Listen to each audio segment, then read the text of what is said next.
What's up guys, Falcon back again, and today I'm going to make a video about replacing the timing chain guides or tensioners on this '06 Cadillac SRX with a 3.6 liter engine. Now I made this video in the past, but that was like 5 years ago, so hopefully I can make a little video with a better quality, maybe better details than a long time ago. If not, just a quick update or whatever. But gonna start off, I took off the cover, the brace that goes from strut to strut, and now I'm gonna take off the upper intake. Just, I think those are 13mm bolts all the way around, and then it has an 18 down there in the bottom, and you should be able to wiggle it off. I'm going to take this off as well, so let me get to it and I'll show you guys.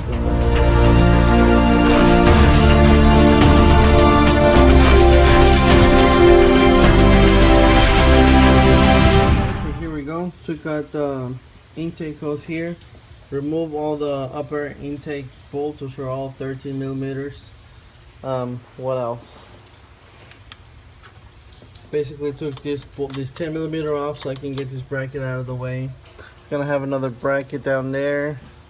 Took out the vacuum line that goes here, the connector that goes for the map sensor, and the connector for the throttle body in the back. And it's completely loose now. Same thing down there. There is an 18mm bolt. You guys can see it, that big one right there. You don't have to take it all the way off, just loosen it up so you can take off this bolt here with the bracket. And I'm gonna take it off. After I take that off, I'm gonna continue with the belt, Serpentine Belt, basically everything on the front right here, and I'll show you guys when I come to stop. So here we are. Took out the fan clutch and the fan shroud assembly before I actually went ahead and took out the serpentine belts. But just a little quick side note, as far as the fan clutch, you can see the 3 guides down there for the fan clutch. This fan clutch doesn't need any special tools, and here it is back here. The 3 guides actually are gonna go here, and this is the part that's gonna go in the middle of the harmonic balancer. And then all you gotta do is take out these 4 15mm bolts. Once you take those off, everything should slide right out. Of course, to take out this, you're probably gonna have to take off the fan shroud at the same time. Loosen this up. Once it's loose, take out the 4 10mm bolts that hold the fan shroud, and then pull them both out together. So that's that for the fan shroud and fan clutch. And now let's get to the serpentine belt. Serpentine belts are gonna be same as all the serpentine belts. So all you're gonna do is, I'm gonna use, I think it's a 1/2" ratchet to do that one. Undo the tension, take out the belt. Same thing on this side. And then I think those are 15mm bolts to take out the tensioners, and then you start taking everything out from there. You're going to need to take off this hose here. I already took out the computer, the one that goes here. 10mm bolts all around. It has like a Torx screw that goes onto the computer itself. Took out the connectors. So let me take off all this. I'm gonna have to take off this here also, because there is some connectors that go down there to the harness here. Now I can just move the harness all out of the way, and I'll show you guys once I get to it. Once I take it off, it's just 2 camshaft sensors on both sides, and it has I don't know, it has like another sensor up here on either side also. So you have like 3 connectors on either side to disconnect. So let me get to there and I'll show you guys what's Alright, so here we are. Took out the bracket where you basically the power steering reservoir goes. It has an 18mm bolt here, and then this 10mm bolt. Just pull it out. I put the bolts back in there just so I won't lose them, and then undo all these connections and move the harness out of the way. On this side we have a bracket. There it goes. We have a bracket that runs across here, and it has 2 13mm bolts. It's supposed to have a 10mm bolt on the side.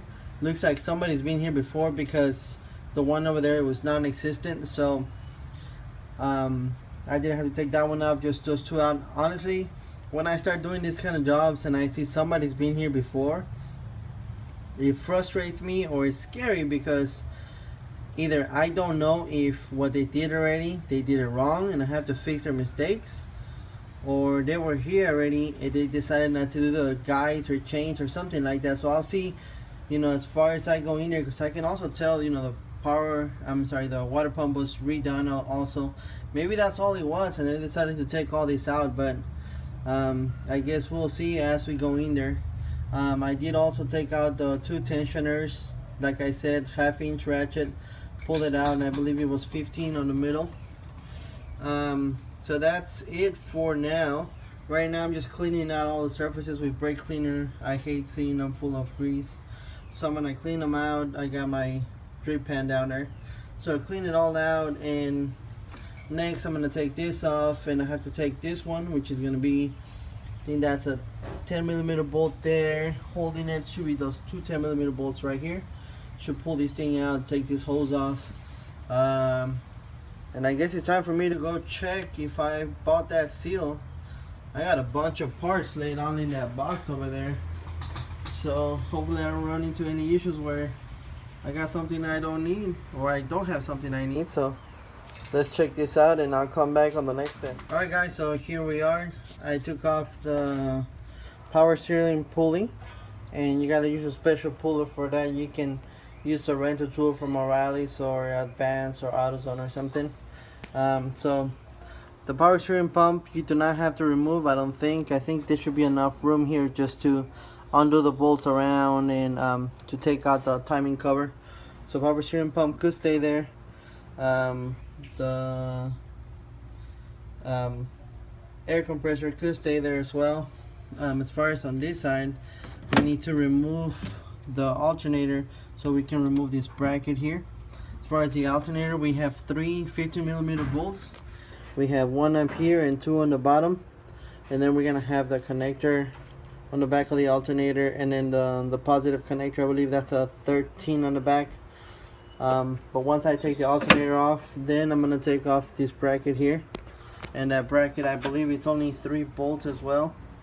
One there, and this one was on the power steering, on the fan clutch assembly. So once I take out the the alternator, I'll see if he needs any more bolts to be removed for that bracket itself, and I'll show you guys once I get there. Alright, so here we are. Took off the alternator, took off the bracket that holds the alternator.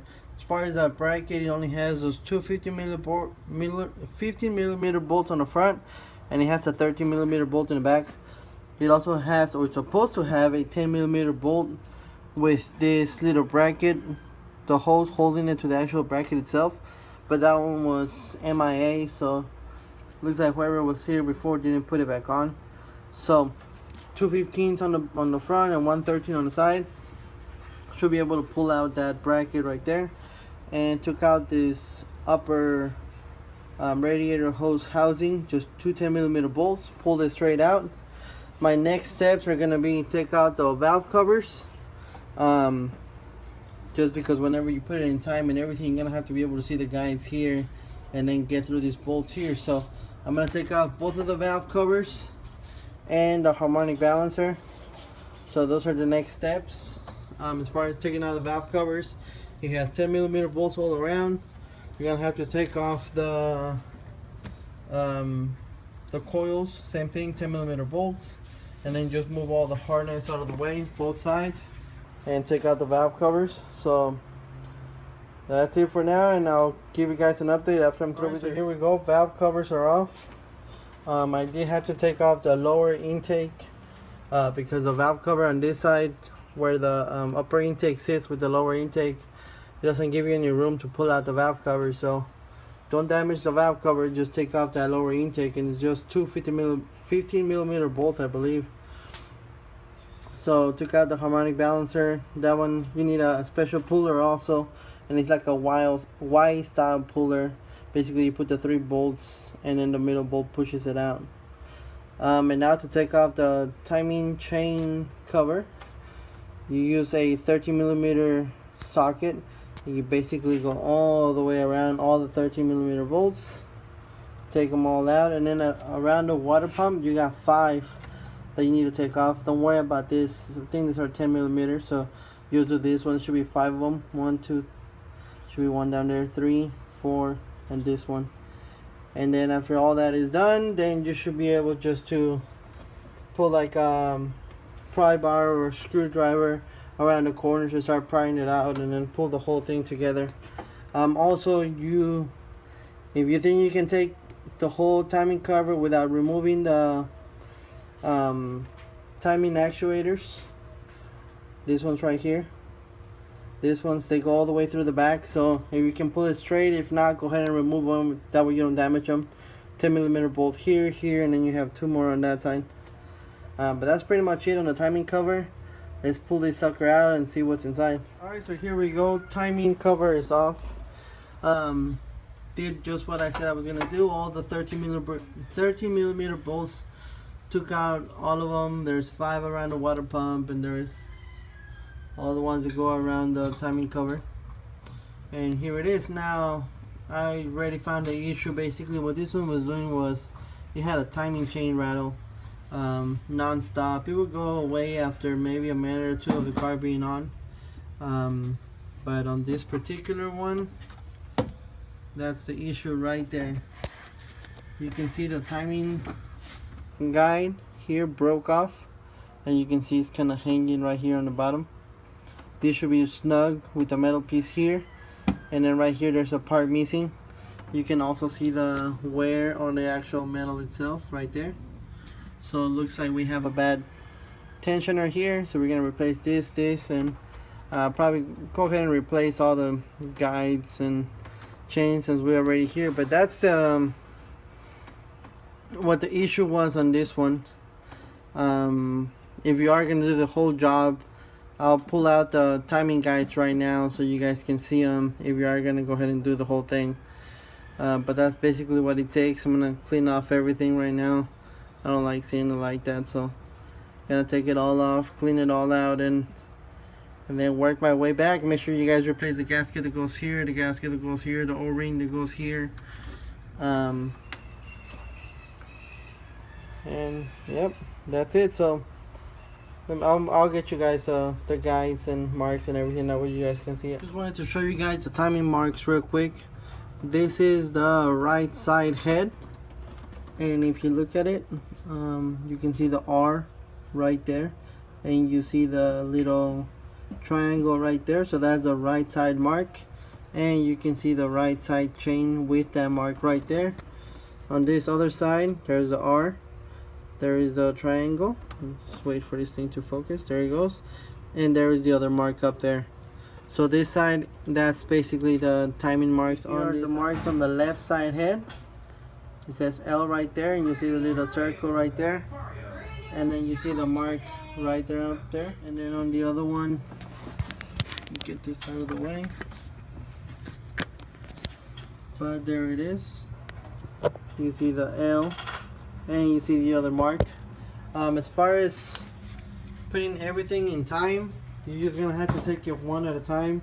You're gonna have to do the left side first, the bottom chain, and then you put the bottom one in time, and then you put this one in time. It's a pain in the ass. Once you have everything in time, most cars you're able to turn the crankshaft, and after 3-4 turns around, everything will line up again. This will not line up, so you just gotta make sure that you do it right the first time. Put all the 3 guides on the marks on this side, then do the bottom one, then do this side, and you should be done. If you keep turning it, they're never gonna line up again. So just do it right the first time. First this chain, then the bottom chain, then that one. Alright, so here are the marks, timing marks, and on this vehicle you're gonna start off with the driver's side timing chain, and you'll see a left side here mark and the left side there mark, because that is the left side of the engine. So you're gonna set those 2 to time, and then you're gonna come down, and then on the other one you're gonna put the other mark through that little gap. You should be able to see it, because this one has basically it goes a chain on the top and a chain behind it. So on the back you should be able to see the mark through that hole. After that you're gonna put the middle timing chain. You're gonna put the mark there, and then this one right here on the bottom has a mark right there. Then after you do that one, you're gonna move over to the one on the passenger side. So there are the marks, and then on this one you're gonna use not the one that says L, but the other mark. That's the L, and that's the other mark. So that's gonna be the right hand side one. That one, and then you're gonna have to turn the crankshaft. If you can see it here, the mark used to be over here, but to get it in time, you're gonna have to move it a little bit to this side, and then this mark is gonna go right here on the top or the front side of the sprocket here, and then the big side of the sprocket, you're gonna see it on the back. That was the other mark back there. So that's the timing guides on this 3.6 Cadillac SRX. I believe the CTS are the same thing, same procedure. So hope this helps somebody. So there it goes. Don't forget to thumbs up, subscribe, and I'll catch you guys in the next video. Bye guys.